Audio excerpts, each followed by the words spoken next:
Today we're checking out more of our friend, the Fat Electrician. What? His video on 450 Marines versus the Imperial Japanese Navy on Wake Island. Never heard about this. So I feel like that's the common theme, which is so unfortunate. It's just like, what? Where does this come from? Good on him for doing the research, dude. Oh man, it's so and important.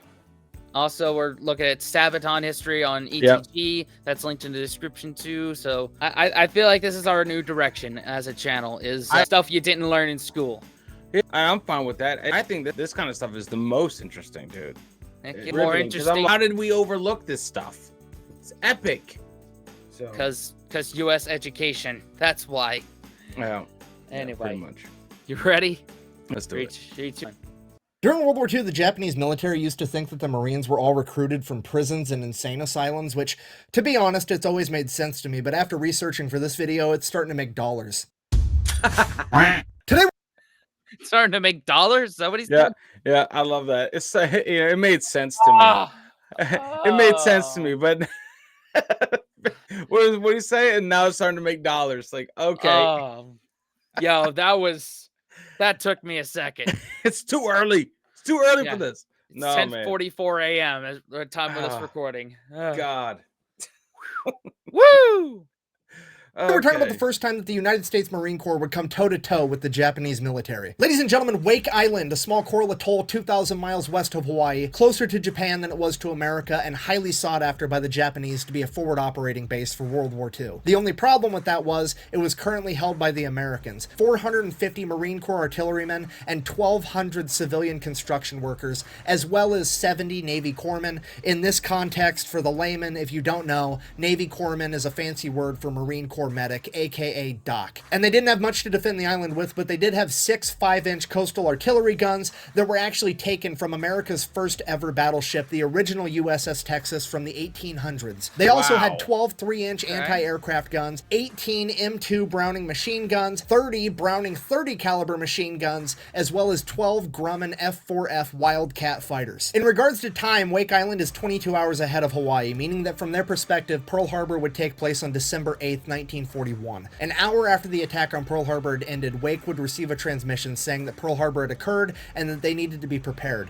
2 hours after that, 27 Japanese bombers would conduct an air raid on Wake Island, destroying 8 of their 12 F4F Wildcat fighters before they even left the airstrip. At this point, 400 civilian construction workers would volunteer to help fight if it came to that, and the Marines began training them on how to operate machine guns immediately, while also fortifying fighting positions. Wake Island would then be bombed again on the 9th, and on December 11th, 1941, an entire Japanese naval detachment would arrive at Wake Island, and the battle for Wake would officially begin. As the Marines, the Navy corpsmen, and the construction workers rushed to their battle stations, they would see that they were incredibly outmanned and outgunned. The Japanese had brought with them 3 light cruisers, 6 destroyers, 3 submarines, 1 submarine tender, 2 PT boats, and 2 amphibious landing ships equipped with 450 special naval landing forces of the Japanese, which is essentially the Japanese equivalent of Marines. As the entire we were outnumbered, like, big time. Wow.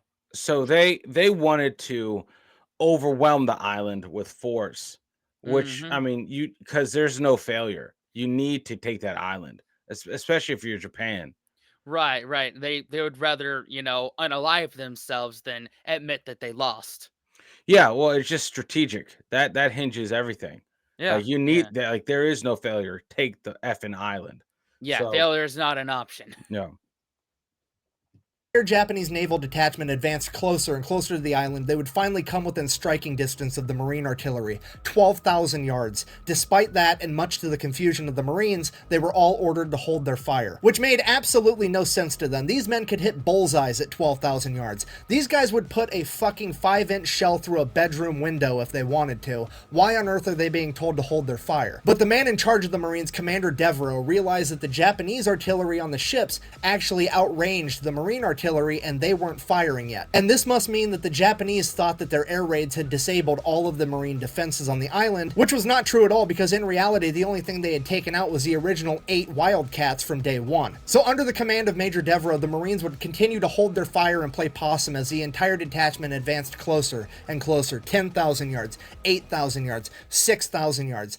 4,000 yards, which as far as a Marine artilleryman is concerned, is point blank fucking range. If they got any closer, these Marines were going to try to put a bayonet on this 5-inch gun, okay? The Marines would finally be given the order to open fire, and they would open fire with everything they had and put as many shells downrange as they possibly could, taking the Japanese completely off guard and hitting almost all of their ships with effective fire. In a matter of minutes, they were able to sink one of the destroyers by hitting it twice in its magazine. The destroyer Hayate would be sunk in 12 minutes. And I cannot stress to you what a big deal this is. At this point, that's insane.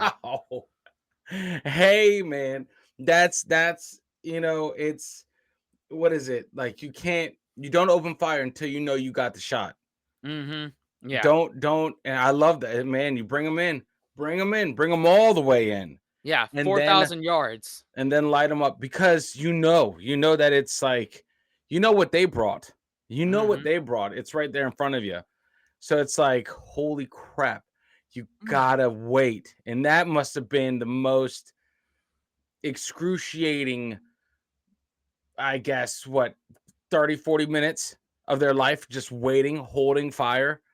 Yeah. Just know that once you start shooting, you guys just started, like, it popped off. Yeah. And there's not going to be quiet for a very, very, very long time. Yeah. That silence right before must have been deafening. Man. Oh. At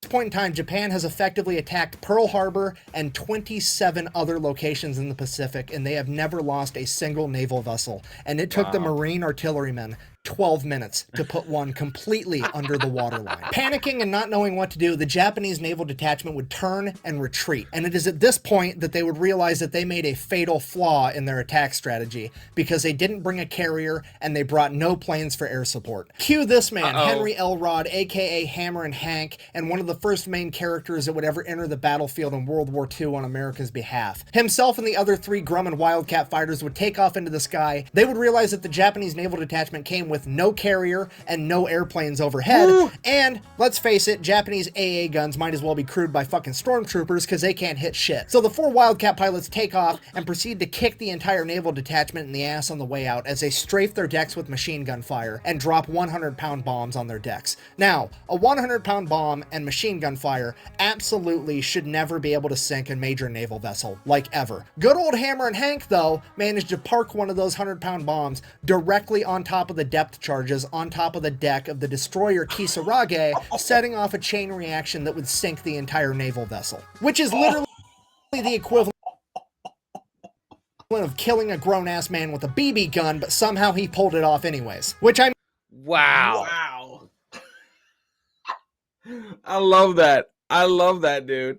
What was that ship made out of? Paper mache? Well, I mean, dude, it's just a depth charge, man. Those are things they drop to the bottom of the ocean and destroy subs. That's a highly explosive thing. You know, like, that's what you see, like, in these naval conflict, or the air and sea conflicts. Man, if you hit the magazine weld, that's where all the ammo's stored. So you hit that, kaboom. You hit where they have the depth charges, kaboom. Okay. It's like lighting a firecracker inside someone's closed hand. Wow. You know, that's luck. That is luck. That is absolutely badass luck. Wow. They hit the target. So these ragtag group of people, I'm not calling Marines ragtag. You know, I respect them, but God damn it, I would be so pissed. This little island of like a couple, 1,000 Marines, but more civilians, is kicking ass. 2 ships sunk, dude. That's nuts. Yeah, this is all like new to me, because, like, I mean, you've shown me a few things. Like, I have no reference point of it, but dadgum, this is wow.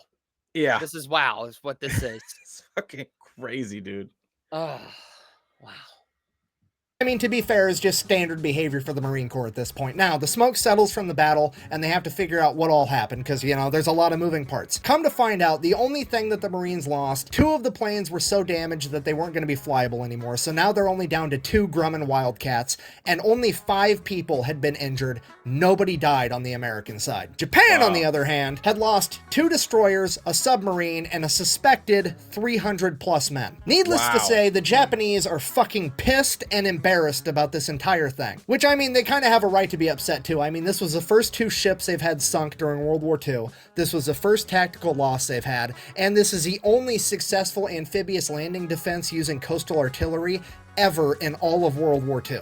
They straight up kind of got their asses whooped. And because they're so upset, they pretty much immediately sent out another air raid from the Marshall Islands and bombed Wake Island again. And they continued to bomb Wake Island every day for the next 10 days. Thankfully, they still didn't manage to hit a whole lot. Total stormtrooper energy, just misses every single time. And during this 10 days, the American people would find out that 450 Marines and a bunch of construction workers stood up to the Japanese Navy and told them to get fucked. And this became the silver lining for the catastrophe that was Pearl Harbor. Wake Island.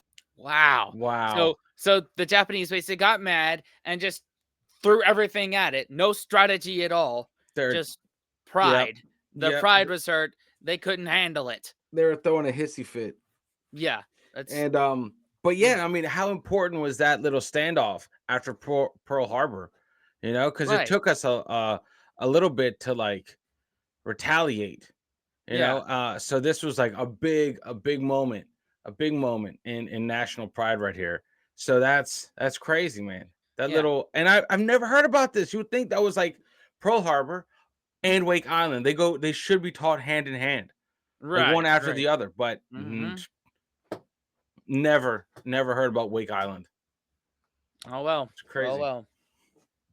Island was a shining example that the American public looked to and said, if those 450 dudes were able to accomplish that when they weren't ready, imagine what we're going to be able to do once we actually start trying. This victory, unfortunately, would be short-lived because it is now a race between Japan and America to see who can get reinforcements to Wake Island first. The problem with that is the Japanese reinforcements are coming from all their other successful attack missions, including Pearl Harbor, so they have a huge head start on the Americans, so obviously they get all of their ships there first. So the Marines call up the Navy chain of command and are like, hey, there's a bunch of more Japanese ships here, including some aircraft carriers. Hurry up. At which point, the United States Navy, or maybe not the Navy, but the government, somebody at a high level decides that, well, we don't want to lose any more ships, so we're just going to consider all of Wake Island collateral damage, and we're going to leave all of you there to die.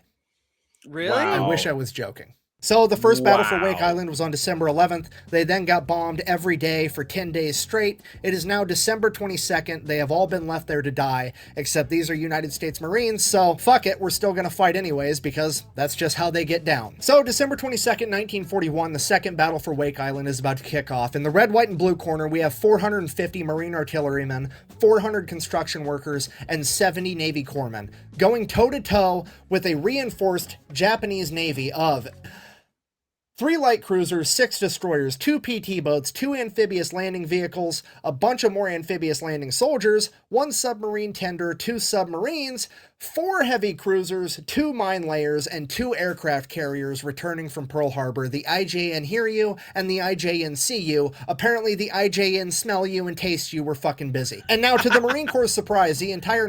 Oh my god. They just left him there. For... How was it? December 8th, December 22nd? They're like, good luck. Oh, that's a gut punch right there. Yeah. That's a gut punch right there, man. You leave me on an island to die. Like, you better fucking try. You better at least send your reinforcements later to pick up my body, you know, or something. Jeez, man. At the time, they were the friend that you text to let you know where the body is. Yeah. I mean, they were so far. I guess. Yeah. No, like they said, the Japanese were already headed that way. Yeah. So the Navy was just like, they were still trying to gather what the hell just happened, coordinate a response, and Wake Island didn't fit in the plans, and they didn't want to lose any more boats. You can't blame them. Can't blame them. We needed those boats later on, but my God, at what cost? Right. Naval detachment refuses to get anywhere near this island, not willing to come within 12,000 yards because they don't want to get shot up by accurate Marine artillery fire again. So instead, what they do is they send out their 2 amphibious landing ships with 900 soldiers on them, and they deploy every single plane that their aircraft carriers have. The 2 remaining Marine Corps Wildcat fighters are about to go toe-to-toe with 50 Japanese aircraft. And somehow, those 2 badass Marine aviators managed to shoot down 21 Japanese planes, one of which was the bomber of Bombardier Norobu Kanai, the man that was credited with sinking the USS Arizona. This would be considered the first ever revenge for Pearl Harbor. The remaining Japanese planes then proceeded to bomb and strafe the island with machine gun fire. They didn't really do a whole lot of damage, but one thing they did take out was the communication lines leaving the command bunker where Major Devereaux was. And nobody knew that that had happened, so Major Devereaux's inside of his bunker giving orders, but nobody's hearing them. So when the 900 Japanese Special Naval Landing Forces landed on the beach, and they weren't given any orders, the Marines are kind of like, what are we doing? What's the play? No orders came through, so they're gonna do what Marines do best, be default aggressive, and go fuck shit up. Given a lack of instruction, they will resort to destruction every single time. The Marines on their own accord decide that they are going to fix bayonets, leave the machine guns and fortified fighting positions with the civilians that they trained, and they are gonna go meet a 2-to-1 battle against the Japanese Special Landing Forces on the beach in the middle of bumfuck nowhere in the Pacific. One of these 2 groups is the best amphibious fighting force on Earth, and they are about to figure it out right now. For the next 11... Wow. That's insane. Like, can you... Okay. The Marines are just built differently. I knew that. That's just science. Look in the science books. It's science. Yeah. But, like, you leave the machine gun nest with the civilians, so you can go basically kebab motherfuckers. Like, hey, here we go. Put your knife on your weapon, because we're about to get it bloody. Damn. What about the machine guns? Oh, we got the civilians watching our backs. Wow. By any means necessary. That is terrifying, man. Oh my God. That's why you make friends with a Marine. They will get you out of any situation. I'll trust a gun in the hands of a civilian before I trust the gun in the hands of an officer any day. Man, that's just so badass. Like the psychological leap that must have been made collectively. Yeah. It's crazy.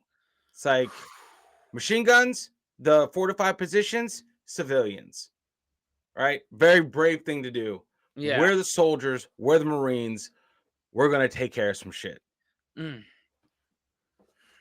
Man.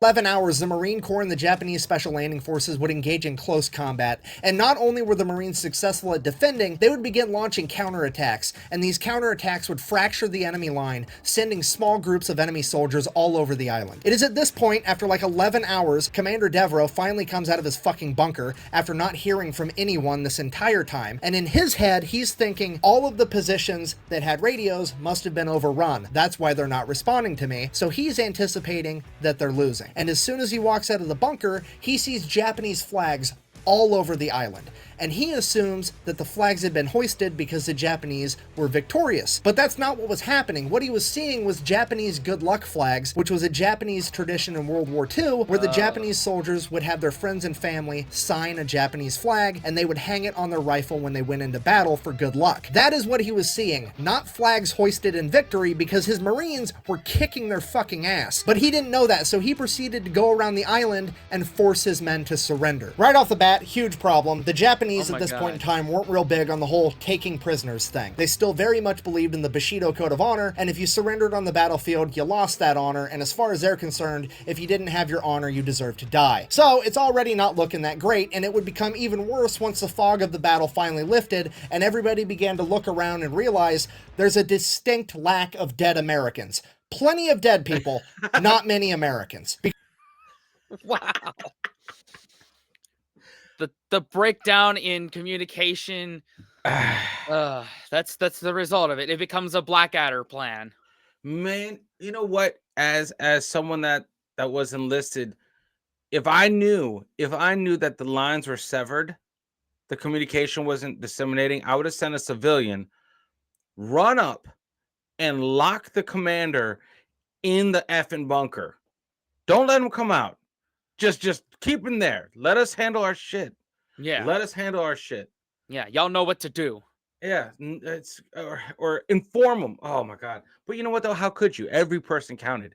Every person mattered, and that's just such a such a top brass thing to do. Oh, I see Japanese flags. We're losing. We surrender. Like, get out of here, man.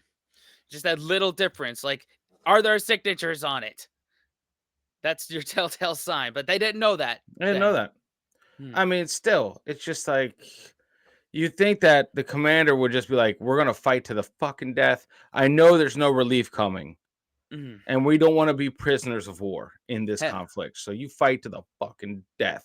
Hell yeah.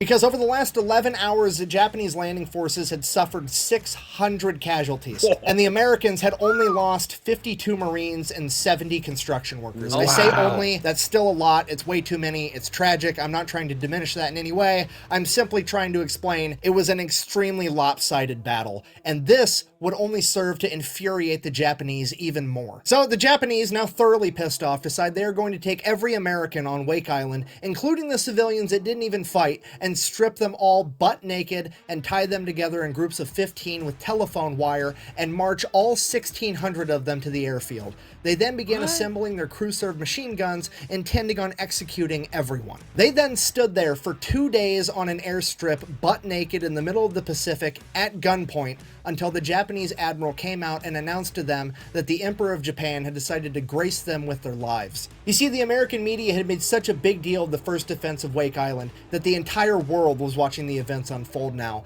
and Japan knew that they couldn't get away with committing such a mass atrocity without attracting too much attention, so they decided they were going to actually have to abide by the rules of war and take prisoners. The majority of the Americans would then be loaded onto cargo ships and sent to prison camps either in Japan or Japanese-occupied China. And I'm happy to say that the overwhelming majority of them survived all of World War II in these POW camps and got to return home in 1945 and 1946. Wow. Upon returning home, they would find out that only months after their first defense of Wake Island, in 1942, Hollywood had turned their life events into a movie. But the problem with the movie was that nobody actually knew what happened at the Second Battle of Wake Island, so Hollywood just anticipated that everybody had died, and that's how the movie ended. Fast forward like 45 years later, there's a Wake Island reunion event where a journalist finally asks all the Marines what they thought of that movie when they first returned home. And without skipping a beat, this man in his 60s or 70s at this point chimes in and says, well, first of all, we didn't actually have a dog there. To which every other Marine began laughing, and it is hands down my favorite part of this story,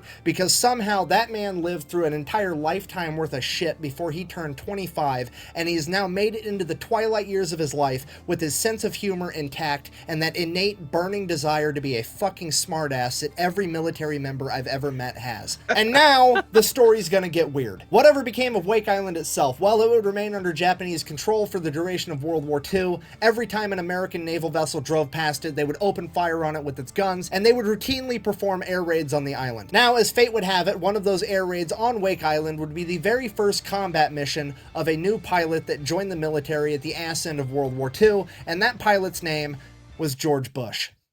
Don't worry, it's gonna get weirder. Returning now to the men as they were currently serving as prisoners of war, the vast majority were held in POW camps in Japanese-occupied China. Of all the men held there, a single Marine would escape, and he would make his way all the way to northern China, where he would find a group of Chinese communist soldiers, also not super big fans of the Japanese at this point in time, and they would decide, hey, the enemy of my enemy is my friend, I'm gonna make sure this Marine makes it home safe, and that's exactly what they did. And just as that Marine was about to set off on his final journey home, he would receive a visit from those soldiers' leader, and that leader would wish him well on his journey and gift him with several very nice Chinese rugs. That leader's name was Mao Zedong, the deadliest human of all time, credited with killing somewhere between 40 and 80 million people. Wow. Damn, dude. Holy shit. War makes for some strange bedfellas. The enemy of my enemy is my friend. But my friend, you just met the devil. Good God. Oh, man. Oh. And you got a rug. Yeah. from one of the most evil humans on the planet. Oh, Because wow. he definitely makes the list of your top top psychos Yeah, of the Chairman world. Mao. Oh Yeah. yeah. Oh yeah. Wow. Again, strange bedfellas. Jesus. I totally forgot to comment on that. The Wake Island movie. Like, how? First of all, that's a bit disrespectful, don't you think? To make a film about that without knowing all the facts about it Well, first. there was no way. See what happens is the American public needed something. It Mm, needed something, especially during the war. There was no way to get the facts because they were all prisoners. So it's like you got it. You got to have that. You got to have that what's it called? Ah, shit. That that I it just just pumps you up as a an American. What is it called? There's a something for that, but I'm blanking on the name or the word for that. But like patriotism, it like tickles that, and it makes yeah. people fight more, sign up more. So I get that, but it's funny that those people that survive that watch it like, what the fuck? When did we all die? Yeah. When was the dog around? Oh man. Mm-hmm. Shoot. Yeah, the truth is literally stranger than fiction. And all of this happening, I have so many questions, but most important of all, the one question I want an answer to more than anything.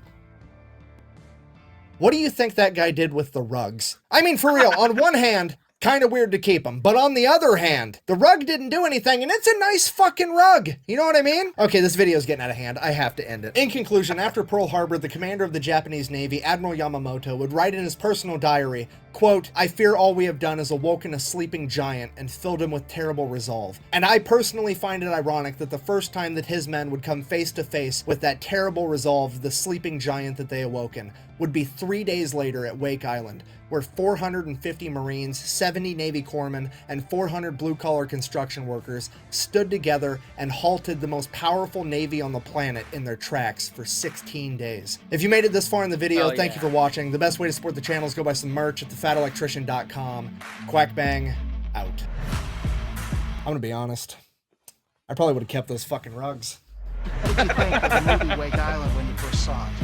First thing, we didn't have a dog.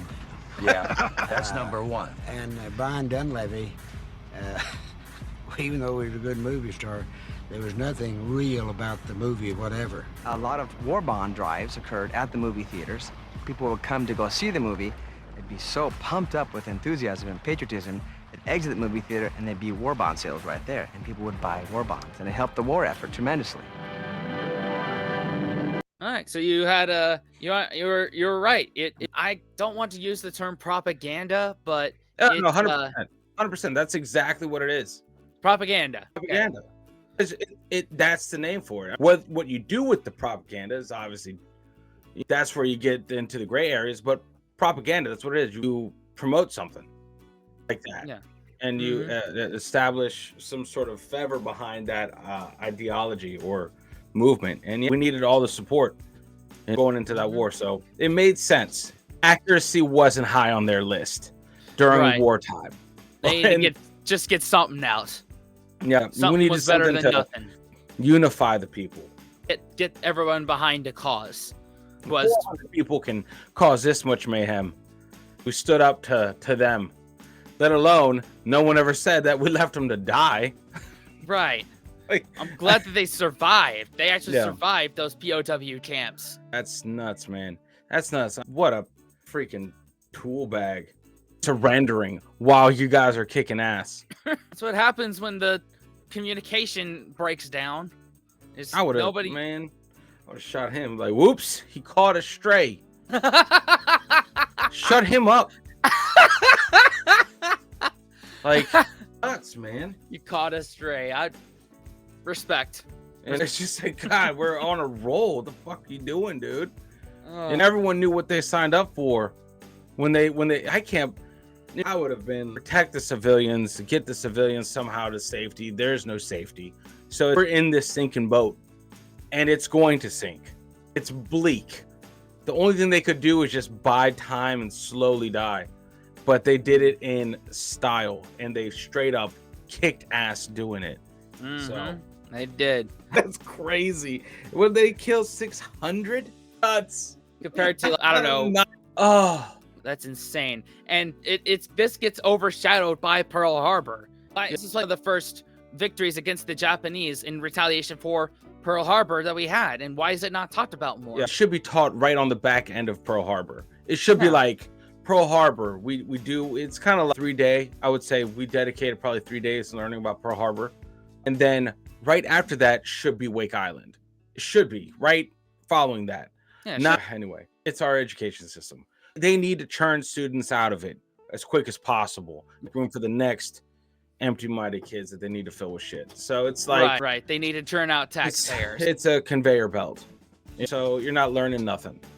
Right. Don't let schooling get in the way of your learning, people. Yeah, pretty much. That's a good way to put it right there. But no, man, it's good. I love what he does. Every time he's giving us the stories that we don't hear about, unfortunately. Yeah. I'm glad that y'all keep coming out for it. Oh, yeah. Because this is great. This is great. I'm glad that we have this voice on our channel. Yeah, and hope to keep them on for as long as y'all keep showing up. We'll keep churning them out. Yep. It's hard for me not to binge it, dude, for real. Right. Dude, I'm just like, oh god, I want to watch all of them. But yeah. This is why we do 2 a week as opposed to just 1 a week. Yep. Because guys, I'm with you there.